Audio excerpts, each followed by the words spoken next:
Man, this game humbled me big time. Ross can tell you, man. I've been confident in this team for a while, man. I'm like, I don't know no more, man. I can't be 100% on that no more. It's the trenches, guys. I mean, when are we going to start winning battles that we're supposed to win in the trenches consistently? There should be no reason why a group of 5 team should have been able to get some of those interior runs that they got on a consistent basis. Thankfully, we had to force them into passing the ball, but had they been allowed to run it that whole time, we'd have been in a lot of trouble. Joe, your son plays on the defensive line. What kind of issues are you seeing right now with that unit?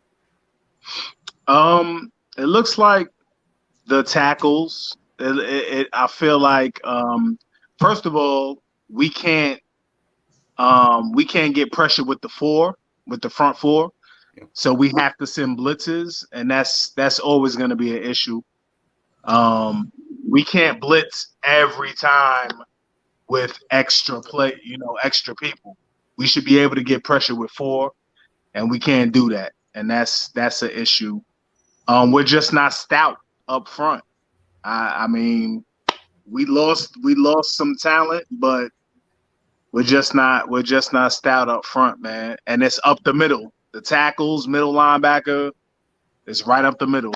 So what do we do then? We know we have some talent. It might be untapped. We haven't seen the best of them yet. But especially on the interior, what do we do going forward, man? Because I'm kind of lost sometimes with some of this, honestly.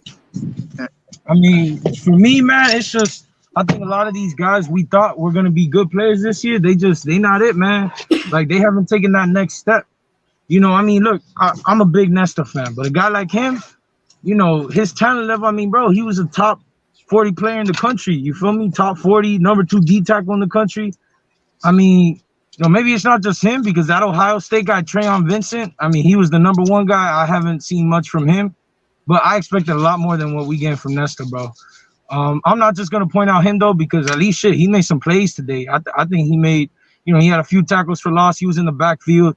I thought Harrison Hunt looked good, too, even though, I just think we rotate too much, man. Like, it's just my personal opinion. We rotate way too much, man. Like, look, a guy like Tyreek, he got beat a few times, but he played good. He had a pick.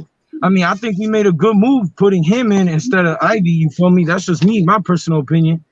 And it's just like, look, when a guy like Wayman Steed and Jennings, no offense, those guys are garble, man. Like, I can't, I don't even want to be mean, bro, because look, they UN players, and I try to support my team, but I call a spade a spade. And when somebody ain't playing good and they ain't playing up to the Miami standard, what, you want me to sugarcoat? I'm gonna be straight up about it, bro. What, you want to see why we always give up a bunch of big run play, 20 yards here, 15 here, all the time consistently? Is because our linebackers are garbage. Everybody was calling it, and the blitzes, bro, it's so obvious, bro. If the fans can see it, what do you think the team on the other side is doing? They're gonna be like, oh, I already know what coverage this is. I know what's going on. We're gonna switch out of this. It's simple, man. Lack of creativity, especially on defense. I think I may be in the minority here, but I don't think the defense is that bad. I think the defense is getting put in a lot of situations because of the lack of offense. Like, you can't be a defense and be on the field all game. Like, they're on the field all game, literally all game, man.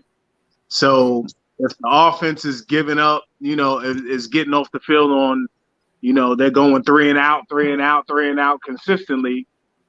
We can't really expect we can't expect the defense to shut it down, but it's hard, man. It's hard being on the field all day. So it's just inconsistent, man. It's just undisciplined. So all the penalties, undisciplined, and just lack of creativity. I'm glad you said undisciplined, because that's something that has been terrorizing me for a long time now, Joe. And it's something that I really thought we might get past this year. Last year we won some of those games we hadn't been winning. We made some improvements where we hadn't been making improvements consistently. And I thought we were going to get over some of this stuff. I really did, man. But this lack of talent specifically on the defensive line currently and not being able to get to the quarterback, it's something that Canes fans need to be worried about, because if we don't find a way to fix that, creative offensive coordinators and teams in the ACC are going to find ways to beat that. The predictability has become it's a kind of corny to say, but the predictability has become too predictable. It is just, I mean, it's so blunt and it's so out there and everybody knows what's going on, but yet we still don't try to do anything creative about it, at least not consistently.